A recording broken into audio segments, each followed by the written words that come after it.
LoreWarrior Double Feature LGB-7Q Longbow. Overview.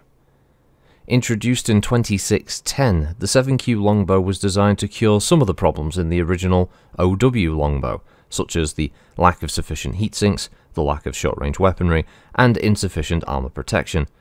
The 7Q is still produced along with a few OW models at StarCore's 3 remaining BattleMech factories in the Free Worlds League. Capabilities. The 7Q Longbow's 255 fusion engine is a vast improvement over the original Longbow's huge Vox 340 engine. Lighter and more efficient, the new fusion engine gives the 7Q Longbow a slightly faster top speed, while enabling the mech to carry 3 tons of additional armor spread across the 3 front torsos, the arms, and the legs. The 7Q Longbow is fitted with 22 heatsinks, allowing it to keep up with advancing mech forces and still deliver deadly missile fire. 2 medium lasers gives the Longbow short-range fighting ability, as the mech was never intended for frontline duty. The designers felt that these short-range weapons were sufficient. The 7Q shares with the same OW model predecessor an anti-aircraft targeting and tracking system, widely considered to be one of the best in the Inner Sphere. Deployment. StarCore's factories in Marek territory are currently running at full speed to fulfill all orders for 7Q Longbows for Free Worlds League military units.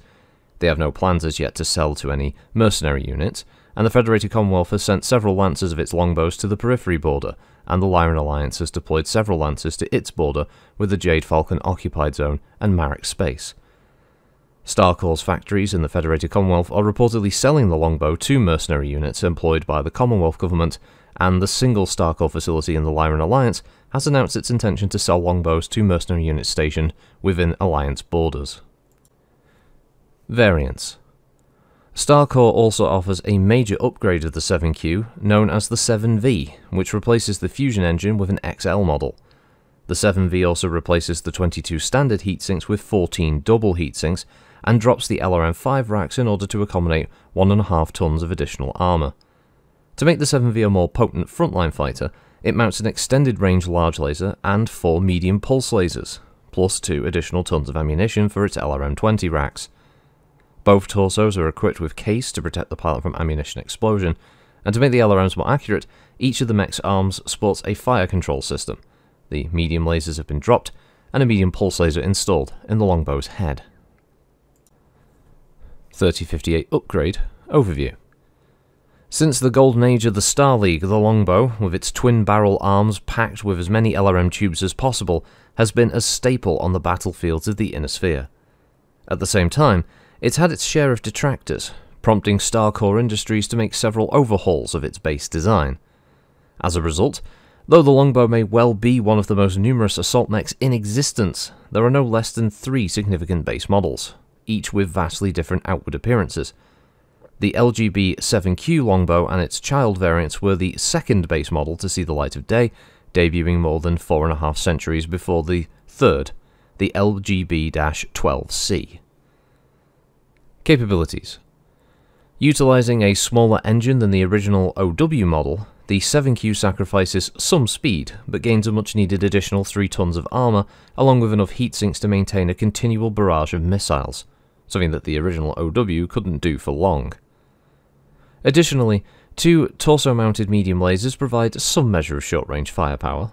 Most significantly, the Longbow utilizes an anti-aircraft targeting and tracking system, widely considered one of the best in the Inner Sphere. Despite these improvements, the 7Q never gained the popularity of the original OW, which remained in limited production until StarCore debuted the reimagined 12C in the early 3060s. Deployment. The Longbow is one of the most widely used mechs in the Inner Sphere. In its various incarnations, it's in service with every successor state and periphery nation, along with most major mercenary units. With factories in the Federated Suns, Free Worlds League, and Lyran Alliance, these have been producing the OW and 7Q models now for centuries. Those 3 nations' militaries fielding the greatest concentration of longbows, though mercenary units make a not insignificant percentage of these purchases. Variants. StarCore offers a major upgrade of the Longbow in the 7V, which was intended to give the mech the ability to defend itself against enemies at close range and give it some measure of firepower when its ammunition stores are depleted. It replaces the standard fusion engine with an extra light model. The 7V also replaces the 22 standard heatsinks with 14 double heatsinks and drops the LRM-5 racks and twin medium lasers to accommodate 1.5 tons of additional armour. To make the 7V a more potent frontline fighter, it mounts an ER large laser and 5 medium pulse lasers, plus 2 additional tons of ammunition for its LRM-20 racks. Both torsos are equipped with case to protect the pilot from ammunition explosion, and to make the LRMs more accurate, each of the mech's arms sports an Artemis fire control system. Notable mech warriors: Lieutenant J.G. Vrikin Scuba Wodyansky. Most mech warriors that pilot a mech capable of overheating during extended fire missions often look for bodies of water that they can temporarily move into to better shed waste heat. Scuba Wodyansky has turned this into a science. Without fail, he moves into a river or pond or even larger bodies of water and fires every weapon he has within range of a target just as quickly as they recycle, invariably producing a cloud of rising steam, and when his 7Q longbow is overheated to the point of shutdown, he submerges the entire mech, surfacing again when he's cool enough to start the whole process over again. His superiors in the 5th Orienter Fusiliers have ordered him time and again to stop this tactic. Repairing damage from corrosion and the inevitable missteps and falls requires more maintenance time than any other mech in the regiment, but he refuses to change. The Longbowman. No one knows who pilots the rusted and mottled longbow that anchors the fire lance within the pirate group Red Avengers, but whoever it is has a bounty of almost 1 million sea bills on his or her head. Having struck more than a dozen Capellan settlements in the past year alone, the Red Avengers are responsible for hundreds of millions in damage and thousands of deaths. The so-called Longbowman is responsible for the great majority of these deaths, as the Capellan government released several trivids showing this mech warrior targeting housing and other civilian buildings with missile fire and purposely wading into crowds of people to stomp them to death. A true classic, the Longbow. Mass 85 tons, chassis Starcore 100, powerplant Strand 255, cruiser 32, max of 54 kph with no jump jets. Armour is Star Slab 9.5 Mark II. Armament is 2 Holly LRM-20 missile racks, 2 Delta Dart LRM-5 missile racks, and 2 Ceres Arms medium lasers, manufactured by Starcore Industries, with primary factories on Crofton, Loughburg, and Emrys 4. Communication system is the OP3000 Comset and the Irian Telstar. Targeting and tracking systems are Anti-Air Flak Systems 1 or Octagon Tar-Track System C. It's a classic, and unfortunately the artwork in the 3058 TROs, both of them, is not the prettiest. Honestly, the original anime longbow just looks so much better. I just personally... No, I don't get it.